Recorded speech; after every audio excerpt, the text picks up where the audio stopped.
चलिए सुनते हैं आज की यह शिक्षाप्रद कहानी सुखी वैवाहिक जीवन का राज। एक बार एक आदमी अपने पारिवारिक जीवन के कलह से परेशान होकर संत कबीरदास जी के पास चर्चा के लिए गया। कबीरदास जी को प्रणाम करके बाद में उसने पूछा, भगवान, एक सुखपूर्ण वैवाहिक जीवन का मर्म या रहस्य क्या है? कबीरदास जी उस आदमी का बुझा हुआ चेहरा देखकर भाप गए कि उसकी अपनी पत्नी से बनती नहीं। कबीरदास जी बोले, अभी आकर तुम्हें समझाता हूँ, और अपने कमरे के अंदर चले गए। कुछ समय बाद वे अपने कमरे से सूत लेकर आए और उस आदमी के आगे आराम से बैठकर सूत को सुलझाने लगे। 2-3 मिनट पश्चात अपनी धर्मपत्नी को आवाज़ लगाकर कहा, इस जगह बिल्कुल अंधेरा है, इस अंधेरे में सूत नहीं सुलझ पा रहा है, एक दिया तो जलाकर रख जाओ। कबीरदास जी की पत्नी भी जल्द ही दिया जलाकर लाईं और बिना कुछ बोले उनके पास रखकर चली गई। उस आदमी को बड़ा अजीब लगा कि क्या कबीरदास जी अंधे हो चले हैं, जो दिन के वक्त सूरज के प्रकाश में भी उन्हें कुछ दिखाई नहीं देता।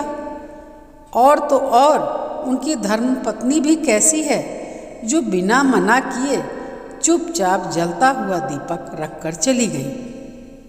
अभी वह आदमी यह सब सोच ही रहा था कि कबीरदास जी की पत्नी 2 गिलासों में दूध भरकर लाई। एक गिलास उस आदमी के पास रख दिया और दूसरा कबीरदास जी के हाथ में दे दिया। दोनों आराम से दूध पीने लगे। कुछ समय बाद कबीरदास जी की पत्नी पुनः आई और उनसे पूछने लगी कि दूध में चीनी की मात्रा कम तो नहीं है? कबीरदास जी ने कहा, बिल्कुल नहीं, बहुत ज़्यादा मीठा है। उस आदमी को फिर अजीब लगा कि यह दूध तो बिल्कुल नमकीन है। शायद गलती से मीठे की जगह उनसे नमक पड़ गया है। वह व्यक्ति क्रोध में खींच कर बोला, भगवान, आप मेरे सवाल का जवाब नहीं दे सकते तो मैं यहाँ से प्रस्थान करूँ? कबीरदास जी बोले, महाराज, इतने अच्छे से तो समझा दिया, और क्या समझना चाहते हो? विस्तृत रूप से जानना चाहते हो तो सुनो। किसी भी परिवार के लिए जरूरी है कि परिवार के सदस्यों को अपने अनुकूल बनाओ तथा खुद को भी परिवार के लोगों के लिए अनुकूल बनो। धर्मपत्नी और संतान को उत्तम स्वभाव वाला और आज्ञा का पालन करने वाला बनाना चाहते हो तो खुद भी उनके प्रति अपने कर्तव्यों को समझो और उनके अनुकूल बनो। तभी गृहस्थ और वैवाहिक जीवन पूरी तरह से सफल हो सकता है।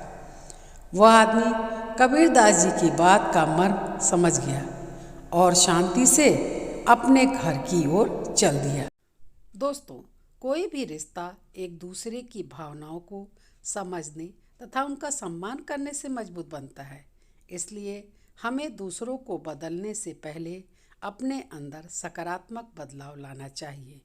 कहानी कैसी लगी कमेंट करके ज़रूर बताइएगा तथा मेरे इस चैनल को लाइक और सब्सक्राइब करके मेरा प्रोत्साहन कीजिए। मिलती हूँ एक और नई कहानी के साथ। धन्यवाद।